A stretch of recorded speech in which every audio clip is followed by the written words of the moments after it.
Welcome to Trainz! Hey there, friends, and welcome to Trainz Reviews. My name is Kevin, and today we're going to be looking at two very different, but surprisingly similar, locomotives. Today's episode is going to be a little bit different from normal. Rather than giving you a specific review of this little guy or this big one, instead we're going to talk about scale and why one scale might be better for you than another. So, first off, you have to ask yourself, is this small or is it very far away? Not really. So this is N scale. Dimension-wise, you're looking about 1 to 160. So a locomotive, and in this example, it's an EMD F3, would be about 4 inches in length from front to back, right? Not too bad. Now in G scale, what a monster. I think this guy's like 8 pounds or something. It's ridiculous. 24.5 inches long. G scale is also one of those funny scales where it's kind of variable. So the track is always going to be a 45 millimeter spacing for G scale, right? But manufacturers will play around with what scale they're reproducing the locomotive at to get the proportions right. So if you're looking at narrow gauge European locomotives, for example, you're probably 1 to 22.5 as the ratio. 1 to 29, 1 to 32, and when you start getting into the US outline locomotives. So big difference. Now, as you can probably guess, when your locomotive is only this big, 1, 2, 3, 4, 5, 6, you could have an AA, 2 diesels in the front, and then 4 more passenger cars in the same amount of space as a single locomotive in G scale. So if you want to build a basement empire, a large part of it depends on how big your basement is. Do you have a 73,000 square foot warehouse like we do? If so, you could do G scale. Heck, you could probably do park scale. That's like the 18-inch track spacing ride-on locomotives. Those are fun. Those are so fun. But for most of us, we're dealing with a lot less space.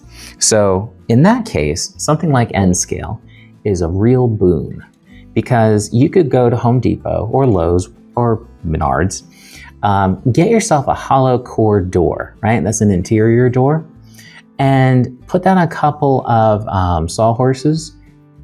You've got a layout table ready to go with like zero effort. Put all your track on that, get as detailed as you want, and you can have yourself a full-length passenger train running around in very little space. It also comes down to what you intend to do with your train layout. Are you going to be doing lots of switching where you're like manually handling the cars? I mean, G scale is good for that. O gauge with its cool remote uncoupler systems, right? S gauge or S scale. I don't remember where we landed on that. I think S scale, right? HO, I think HO is about as small as I would go for something where I'm doing switching puzzles and kind of reaching in and uncoupling things manually. Because if you go smaller than that and you're clumsy like I am, you run the risk of derailing.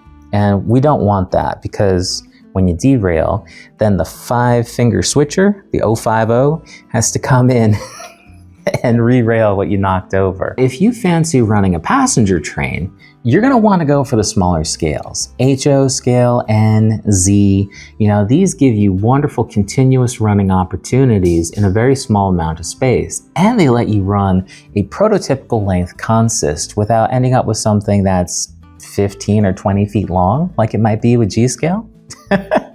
Now, going smaller does not mean that you miss out on all sorts of features. While this big guy has a 7-pole motor in both the front and the back, this N scale locomotive has a 5-pole skew-wound motor in the center, driving both trucks, which, they run really well.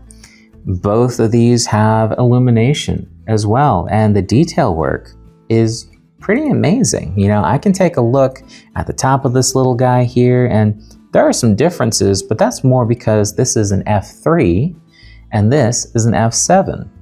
But we still have details like portholes front and back. radiator grills, ventilation fans on the top, exhaust, you know, all of that. So you don't miss out on detail when you go down in size. Both of these locomotives are wearing the Atchison, Topeka, and Santa Fe Warbonnet paint scheme, which first appeared in 1937 on the Santa Fe Super Chief. As a little fun fact here, it was created by the artist Leland A. Knickerbacher, who worked for General Motors at the time. So just like the saying, different strokes for different folks, when it comes to model trains, there's different scales for different people. Whether you have a giant garden layout or you need something to fit in your apartment, Trainz.com has got just what you're looking for. For those of you curious, the large locomotive is an LGB 20570 G-Scale Santa Fe EMD F7. At time of filming, $430.64. The SKU is 5904448. Kato 176-1110 N Scale ATSF Warbonnet F3A Diesel. $163.34 at time of filming. Do us all a favor, subscribe so you catch the next episode. Give us a like, leave a comment, tell us what we should be talking about next. Because, I mean, I got a huge warehouse here to work from. I got plenty of stuff. So until next week, don't drink the smoke fluid. Trainz.com. Making dreams come true, one train at a time.